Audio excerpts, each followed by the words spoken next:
गो। नमस्कार, मैं एडवोकेट अभिषेक रंजन सिंह। 3 हट कहे गए हैं और वो स्टबर्ननेस कही गई है। एक राज हट, जब राजा अपने हट पे आ जाए, ज़िद्दीपने पे आ जाए। बाल हट, जब एक बच्चा ज़िद्दीपने पे आ जाए। और गुरु हट, जब अपने ज़िद्दीपने पे आ जाए तो अपनी बात मनवा के रहता है। और मैं ये क्यों कह रहा हूँ कि आज जो सोनम वांचुक के साथ हुआ, ज़बरदस्ती उनको जंतर मंतर से हटा दिया गया, उसमें से एक ये उदाहरण है। मैं सही और गलत के बारे में बिल्कुल नहीं कहूँगा, कौन सही है कौन गलत है। मुद्दा बिल्कुल सही है। आज इतने सालों बाद, और ये मैं अपने पर्सनल एक्सपीरियंस से बोल रहा हूँ कि जो एग्ज़ाम का मुद्दा है वो किसी एक घर का मुद्दा नहीं है, वो भारत के हर घर में जो चीज़ें हो रही हैं वो मुद्दा है।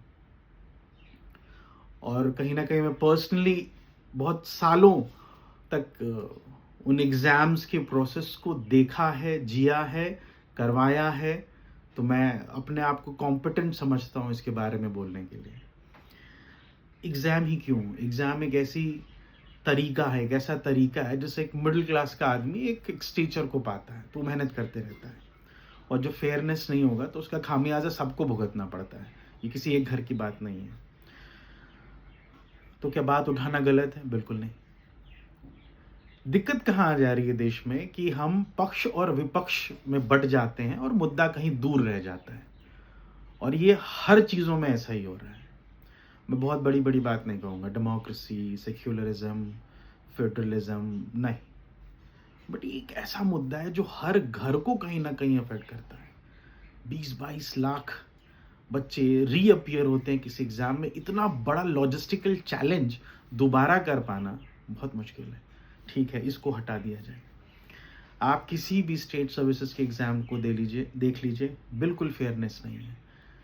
बिहार, झारखंड, उत्तर प्रदेश, राजस्थान, मध्य प्रदेश, महाराष्ट्र, पेपर लीक की भरमार है।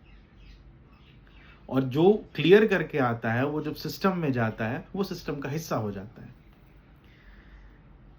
इसको ठीक कैसे किया जाए, मेरे पास कोई सोल्यूशन नहीं है इसका। और मैं इसका भुगत भोगी रहा हूँ, इस अनफेयर सिस्टम का। And I have stopped fighting. I do my work, I keep it to myself, and I am not here to fight. I do my stuff. आप जब तक क्वेश्चन नहीं करेंगे तब तक सरकार नहीं जागेगी। और सरकार बनी कैसे? सरकार आपसे बनी है, आपने सरकार को बनाया है, तो क्वेश्चन करना तो आपका हक है। आप अनइन्फॉर्म्ड हैं, आप लेस इन्फॉर्म्ड हैं, आप डिसइन्फॉर्म्ड हैं, और इसी के कारण आज ये स्थिति आई है। वो देश महान नहीं कहा जा सकता जहां पे अब 80 करोड़ आबादी आपकी, आज आप उनको अनाज दे रहे हैं। आप डेवलपमेंट के किस मानक को कहते हैं कि हम डेवलप्ड हैं, जो आप 80 करोड़ को बैठ के खाना खिला रहे हैं? इस तरफ किसी का ध्यान नहीं जाता। मैं किसी भी तरीके की पॉलिटिक्स में नहीं कहूँगा, बट ये देश का मुद्दा, और देश किसी भी इंसान से बड़ा है, किसी की भी ईगो से बड़ा है, किसी के भी एस्पिरेशन से बड़ा है। लोग आएंगे जाएंगे मगर ये देश रहना चाहिए। और इस देश की पहचान यही थी कि सबको साथ लेके चलता था। आज जो हुआ है जंतर मंतर में वो भस्तनापूर्ण है। उसका जितना विरोध किया जाए वो कम है। ये तरीका नहीं है। बात की जा सकती है और बात करना जरूरी है, और बात करने से हर चीज़ का सोल्यूशन निकल जा सकता है। सही और गलत में जाने की ज़रूरत ही नहीं है। हर कोई एक अच्छा सिस्टम चाहता है। हर कोई अपने घर में जो बच्चा पढ़ रहा है, जो मेहनत से कर रहा है, उसके लिए फेयरनेस ही तो चाह रहा है। कोई गलत नहीं इसमें, वो अपने तरीके से कर रहे हैं। बट अच्छाई तो हर कोई चाहता है। जिसका विरोध कर रहे हैं वो लोग भी अच्छा ही चाहते हैं, बट बात करनी ज़रूरी थी। मुझे ऐसा लगता है कि जो हुआ वो गलत हुआ।